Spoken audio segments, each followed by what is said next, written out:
Hello students, how are you? Welcome to Biology with Neetu classes. Hope so all you are very well there. बेटा जितने भी बच्चे join कर चुके हैं फटाफट अपनी अटेंडेंस मार्क कर दें चैट बॉक्स में और with in 2 minutes we are going to start our new chapter 16 and heading is electric current and its chemical effect. जब तक कि बच्चे ज्वाइन कर रहे हैं हम इस हेडिंग के बारे में थोड़ी सी जानकारी ले लेते हैं कि हम इस चैप्टर में क्या पढ़ने वाले हैं। बेटा electric current flow of charges को कहते हैं, जो ऑलरेडी आप 7th क्लास में पढ़ के आ चुके हो। 7th क्लास में आपने 2 डिफरेंट इफेक्ट्स देखे इस इलेक्ट्रिक करंट के। एक तो हीटिंग इफेक्ट देखा, ठीक है, जिसमें जब करंट पास हो रहा था तो एक हीटिंग इफेक्ट जनरेट हो रहा था उस करंट कैरिंग कॉइल में। और दूसरा इफेक्ट देखा था हमने मैग्नेटिक इफेक्ट, कि जब भी किसी वायर के थ्रू या करंट कैरिंग कॉइल के थ्रू जब इलेक्ट्रिक करंट पास होता है तो उस कॉइल के चारों तरफ मैग्नेटिक फील्ड जनरेट हो जाती है, जिसके कारण मैग्नेटिक इफेक्ट जनरेट होता है। जैसे कि इलेक्ट्रिक बेल्स में आप इसको देख रहे थे, इलेक्ट्रोमैग्नेट्स, इसमें एप्लीकेशन हो रहा था मैग्नेटिक फील्ड का। 8th क्लास में बेटा हम इलेक्ट्रिक करंट को और उसके कंडक्शन को स्टडी करेंगे इन लिक्विड्स, ठीक है। सॉलिड में तो हम पढ़ते ही आ रहे हैं, पर लिक्विड्स में किस तरह से इलेक्ट्रिक करंट का कंडक्शन हो रहा है वो स्टडी करेंगे। और जब इस तरह का इलेक्ट्रिक करंट किसी लिक्विड के थ्रू कंडक्ट हो रहा है तो क्या इफेक्ट्स या क्या केमिकल इफेक्ट्स जनरेट हो रहे हैं उसकी स्टडी हम इस चैप्टर में करेंगे।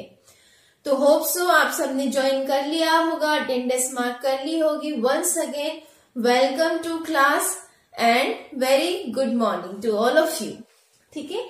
सबसे पहले हम शुरुआत करते हैं उन मटेरियल्स और उन सब्सटेंसेस के बारे में बात करके जो कि अपने अंदर से करंट को फ्लो करने देते हैं। तो ऐसे सब्सटेंसेस या ऐसे मटेरियल जो कि अपने थ्रू इलेक्ट्रिक करंट को आसानी से फ्लो करवा लेते हैं उनको हम कहते हैं कंडक्टर्स। ये सभी आप जानते भी होंगे, ठीक है। कंडक्टर्स कौन होते हैं? वो ऐसे सब्सटेंसेस होते हैं जो कि अपने अंदर से करंट फ्लो कर देते हैं। Electric current can flow through it, ठीक है। जल्दी से इसके एग्जाम्पल्स अपने चैट बॉक्स में मेंशन कीजिए।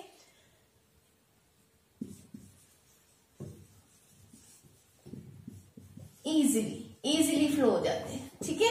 एग्जाम्पल आप मेंशन कीजिए, ठीक है। अब हम बात करते हैं इंसुलेटर्स की, ठीक है। इंसुलेटर्स बेटा ऐसे सब्सटेंसेस होते हैं जो बिल्कुल भी इलेक्ट्रिक करंट को अपने अंदर से पास नहीं होने देते, ठीक है। ऐसे substances that can not passes electric current through it, ठीक है। ये तो ब्रॉडली कैटेगरी है जो आप ऑलरेडी स्टडी कर चुके हो।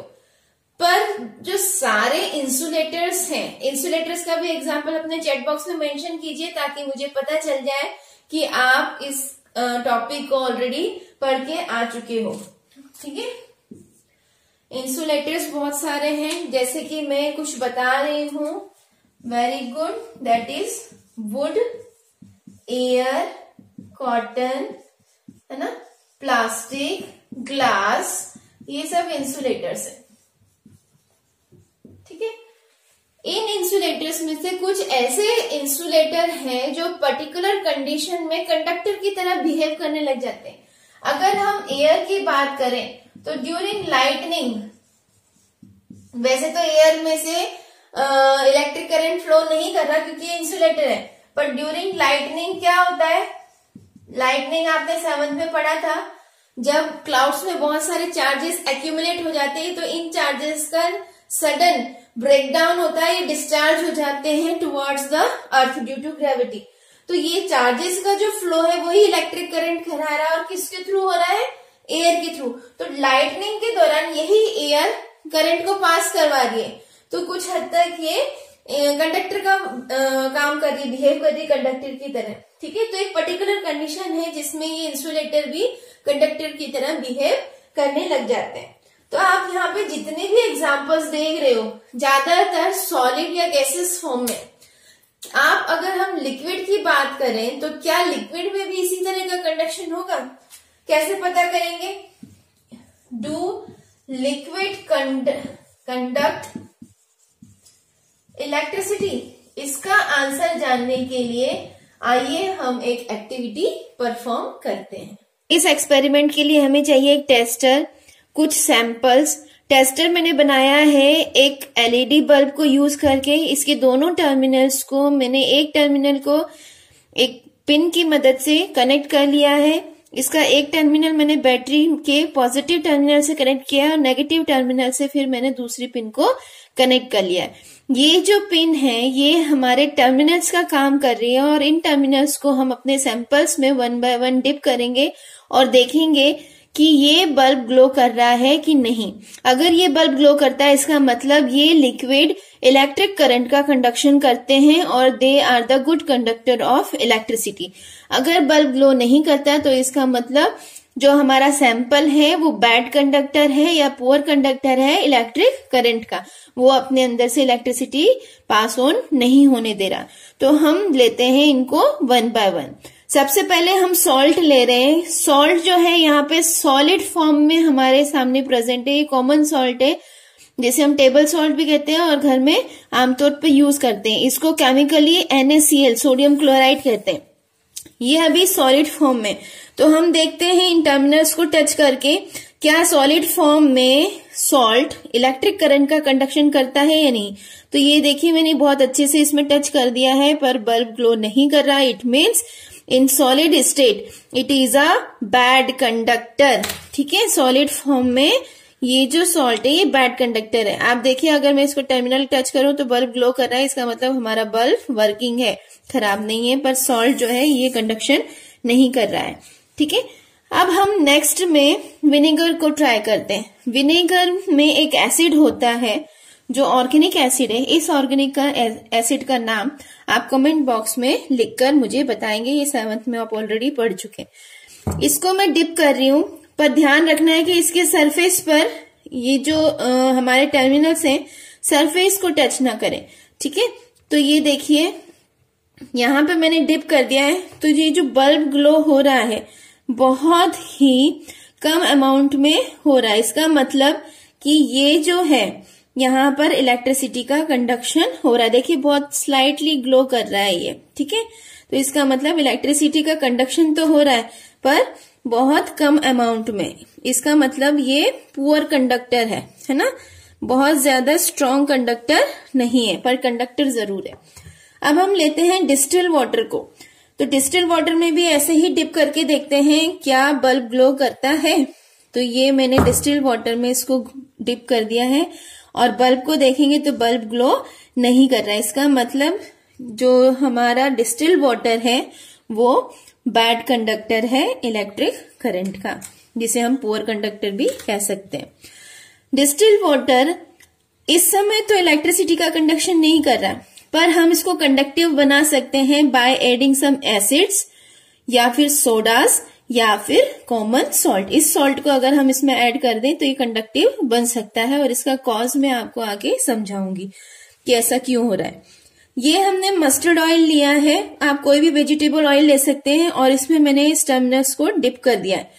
इसमें भी बल्ब जो है वो देखिए ग्लो नहीं कर रहा, ठीक है। वो मेरा टर्मिनल टच हो गया था बीच में इसलिए बल्ब ग्लो कर गया था पर अब ये ग्लो नहीं कर रहा है। इसका मतलब हमारा वेजिटेबल ऑयल जो है वो भी पुअर कंडक्टर है। सिर्फ हमारा विनेगर में बल्ब ग्लो हुआ था वो भी स्लाइटली।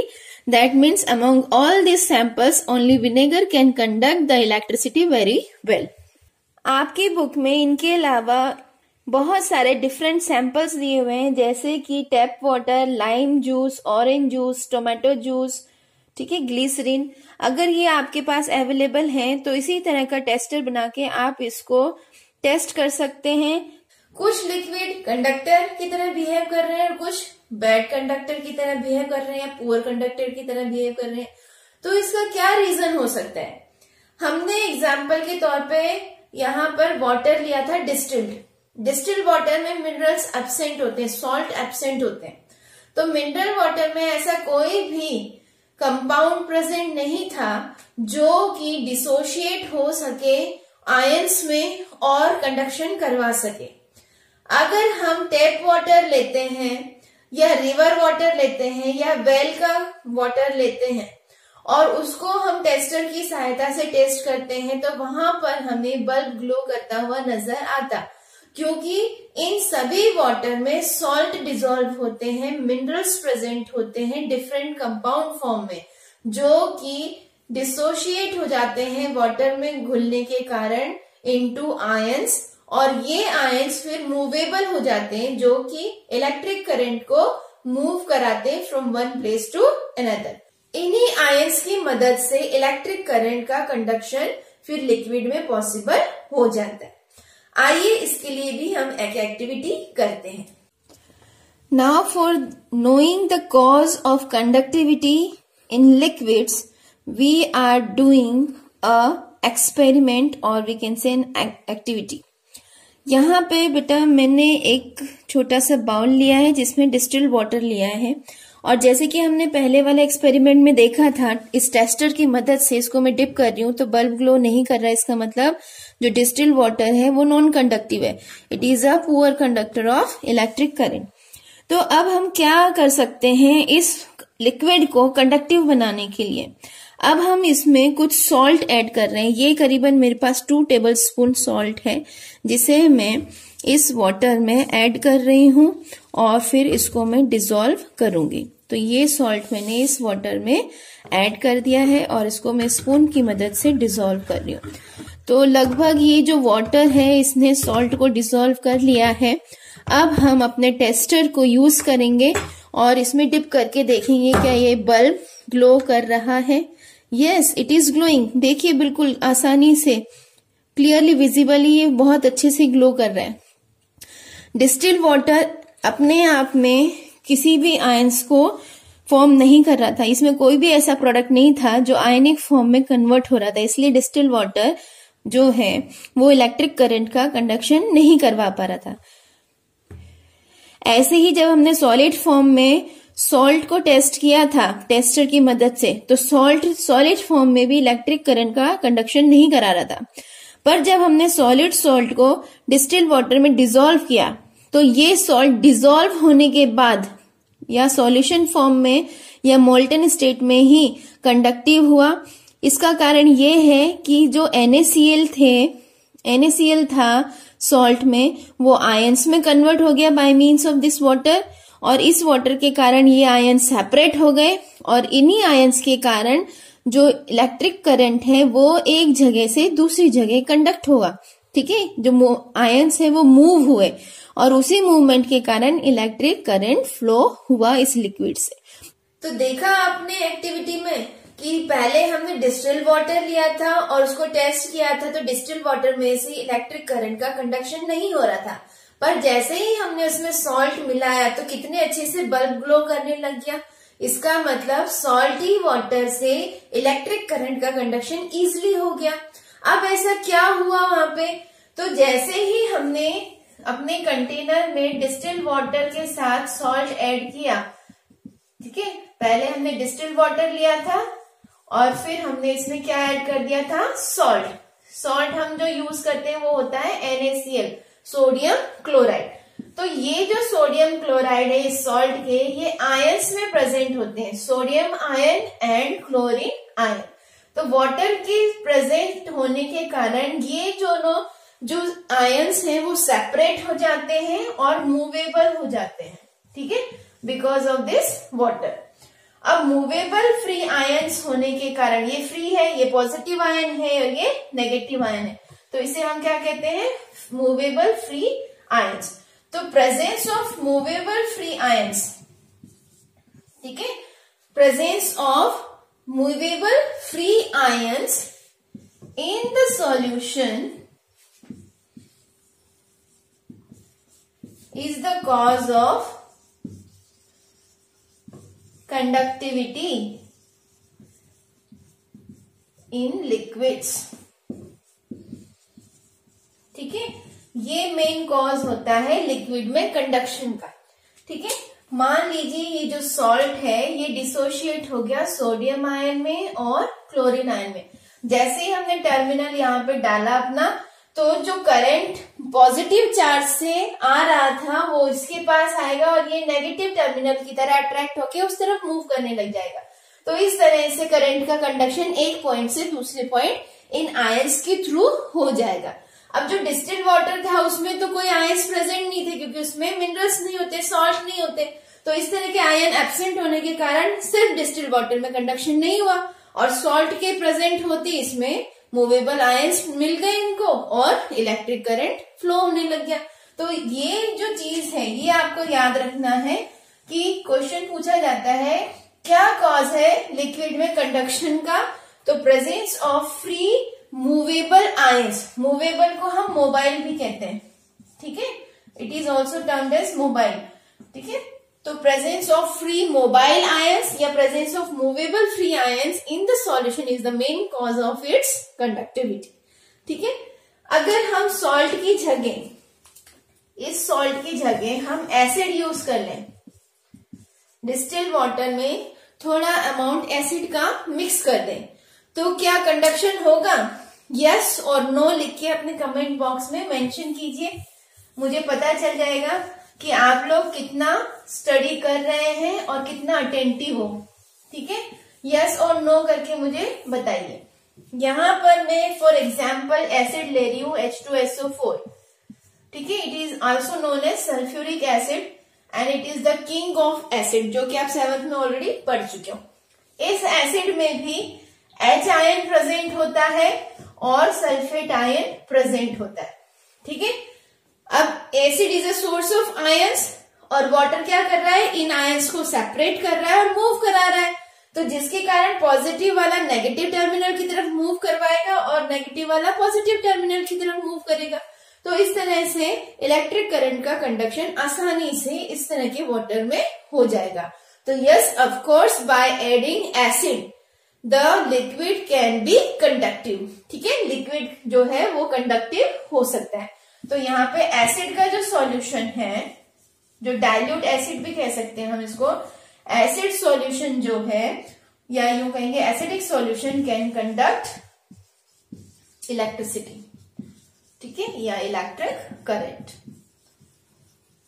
और यहाँ पे मेन कॉज क्या है, यहाँ पर मेन कॉज है free mobile ions, presence of free mobile ions. अब यहाँ पे ये दोनों आयंस मिल गए इसको।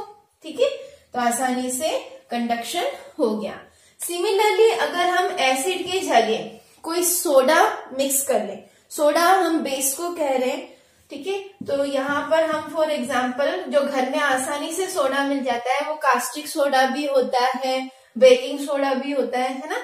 तो हम यहाँ पे NaOH का एक सोडे का एग्जाम्पल ले लेते हैं। ठीक है, ये जो NaOH है इसमें भी आयंस होते हैं, एक होता है सोडियम आयन, दूसरा होता है हाइड्रोक्साइड आयन। ठीक है, तो ये दोनों आयन कौन दे रहा है, सोडा दे रहा है, और वाटर क्या कर रहा है, इन आयंस को सेपरेट करा के मूव करवा रहा है। तो again by adding soda in distilled water the water can be conductive. Water जो है वो कंडक्टिव हो सकता है बिकॉज यहाँ पे भी फ्री मोबाइल आयंस प्रेजेंट हो रहे हैं। तो यहाँ पर हमारा कंक्लूजन क्या निकला कि जो कंडक्शन हो रहा है लिक्विड का, उसके पीछे एक रीजन है और वो रीजन है फ्री मोबाइल आयंस का प्रेजेंट होना।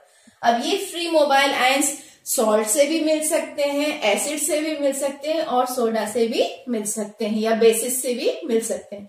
तो बेटा यहाँ तक आपको अगर समझ में आ गया है तो यस करके चैट बॉक्स में प्लीज मेंशन कीजिए। जो रेन वाटर होता है या टैप वाटर होता है इसमें कई बार सॉल्ट जो है वो मिक्स हो जाते हैं, है ना। स्पेशली हम टैप वाटर, रिवर वाटर या इस तरह की वाटर की बात करें, हमारे घर में जो सप्लाई आ रही है वाटर की उसमें भी सॉल्ट्स प्रेजेंट होते हैं, टैप वाटर हम जिसे कह रहे हैं।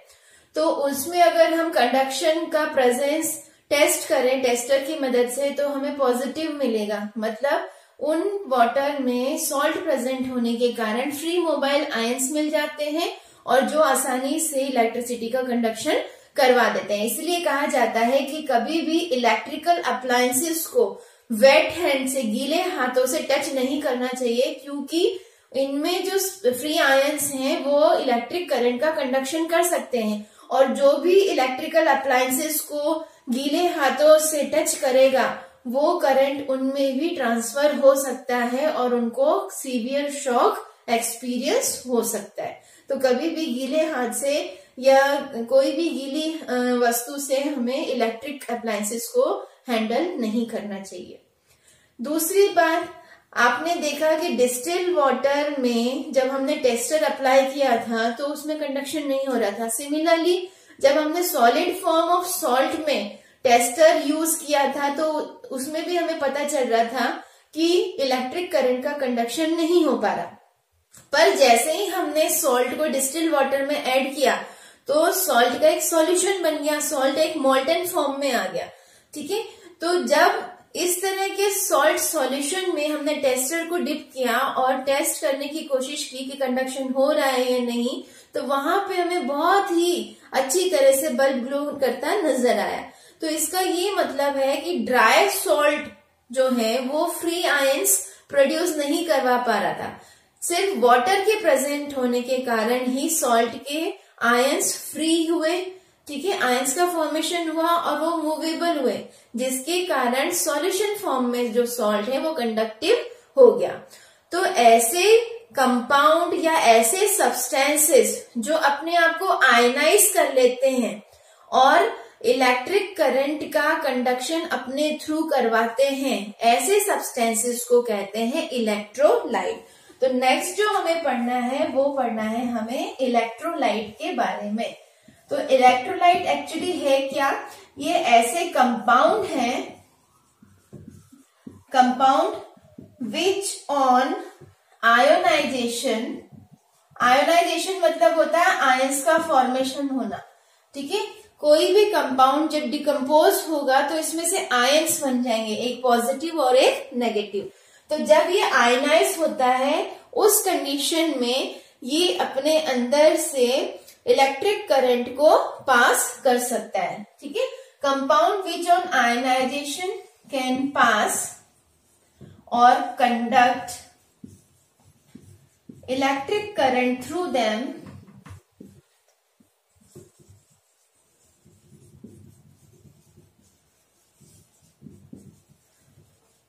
is termed as electrolyte. ठीक है, उन कंपाउंड्स को क्या कहेंगे? इलेक्ट्रोलाइट्स कहेंगे। अब कुछ कंपाउंड जो है वो कंप्लीटली आयनाइज हो जाते हैं, मतलब सारे के सारे आयंस में कन्वर्ट हो जाते हैं, आयंस का फॉर्मेशन हो जाता है कंप्लीटली। ठीक है, पर कुछ कंपाउंड ऐसे हैं जो पूरी तरह से आयंस में कन्वर्ट नहीं होते। तो उस बेसिस पे इलेक्ट्रोलाइट को बेटा दो कैटेगरी में डिवाइड किया है। एक कहलाता है स्ट्रॉन्ग इलेक्ट्रोलाइट और दूसरा कहलाता है weak electrolyte.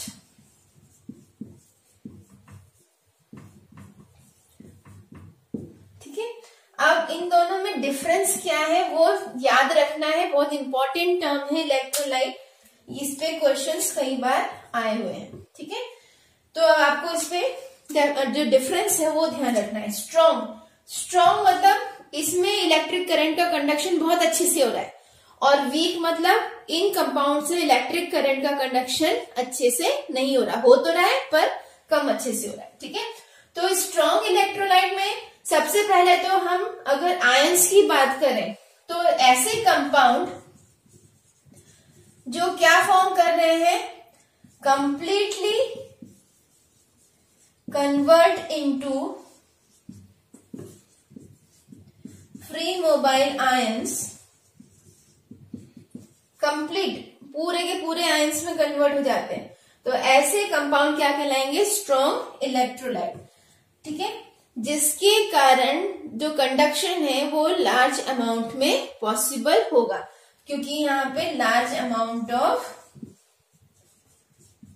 Free ions present होते हैं। फ्री मोबाइल, मोबाइल जरूर लिखेंगे, अगर मूवमेंट नहीं होगा आयंस का तो कंडक्शन भी नहीं होगा।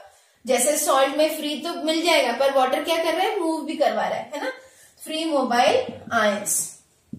तो स्ट्रॉन्ग में large amount of free mobile ions present है और कंप्लीटली ये कन्वर्ट हो रहा है फ्री मोबाइल आयंस में।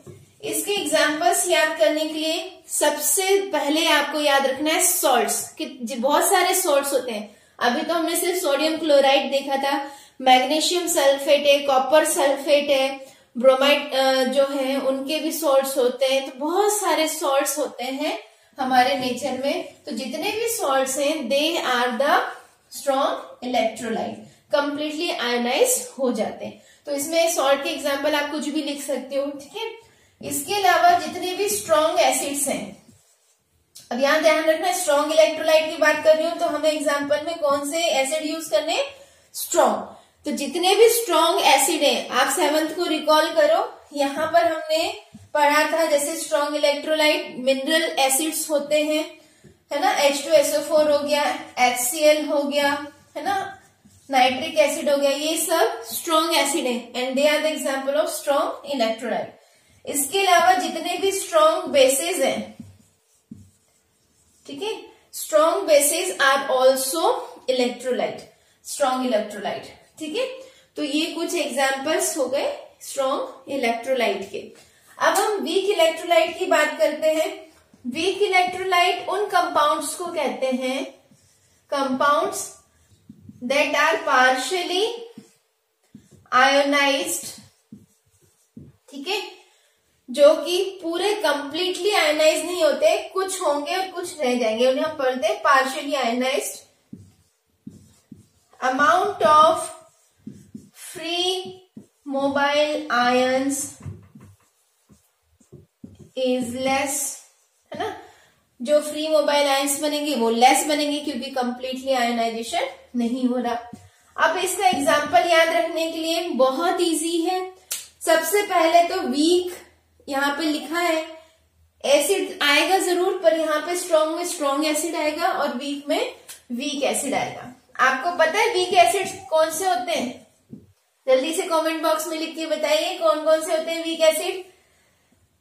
यस, जितने भी ऑर्गेनिक एसिड्स हैं वो सारे के सारे क्या होते हैं, वीक एसिड।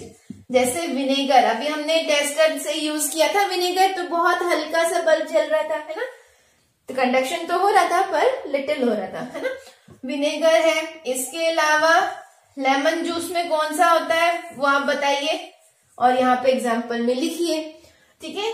और कौन सा है, टैप वाटर। टैप वाटर में बहुत ज्यादा सॉल्ट तो प्रेजेंट नहीं होते, थोड़े सॉल्ट प्रेजेंट होते हैं, इसीलिए ये वीक इलेक्ट्रोलाइट है। बहुत सारा सॉल्ट प्रेजेंट होगा तो स्ट्रॉन्ग इलेक्ट्रोलाइट हो जाएगा। जैसे सी वाटर है, सी वाटर, ओशन वाटर बहुत सॉल्टी होता है इसलिए ये स्ट्रॉन्ग इलेक्ट्रोलाइट होते हैं, पर टैप वाटर में कम सॉल्ट है इसलिए ये वीक इलेक्ट्रोलाइट है। ऐसे ही कुछ वीक बेसिस है। वीक बेसिस में जैसे अमोनियम हाइड्रोक्साइड, ठीक है। तो इस तरह के जो वीक बेसिस हैं उनमें पार्शियल आयनाइजेशन होता है, कंप्लीट आयनाइजेशन नहीं होता है, इसलिए वो वीक इलेक्ट्रोलाइट कहलाते हैं। बेटा अगर आपको यहाँ तक समझ में आ गया है तो चैट बॉक्स में यस करके मेंशन कीजिए, और किसी को डाउट है तो वो भी चैट बॉक्स में मेंशन कीजिए। नेक्स्ट क्लास में हम उसको डिस्कस करेंगे। That is all for today. अगर आपको वीडियो अच्छा लगा हो, लेक्चर समझ में आया हो तो वीडियो को लाइक कीजिएगा, शेयर कीजिएगा अपने फ्रेंड्स के साथ ताकि उनको भी इसका बेनिफिट मिल सके, और जो नए हैं वो प्लीज सब्सक्राइब कीजिएगा। फिर हम कल मिलेंगे इसके आगे के टॉपिक के साथ। Till then goodbye and be safe. Thank you.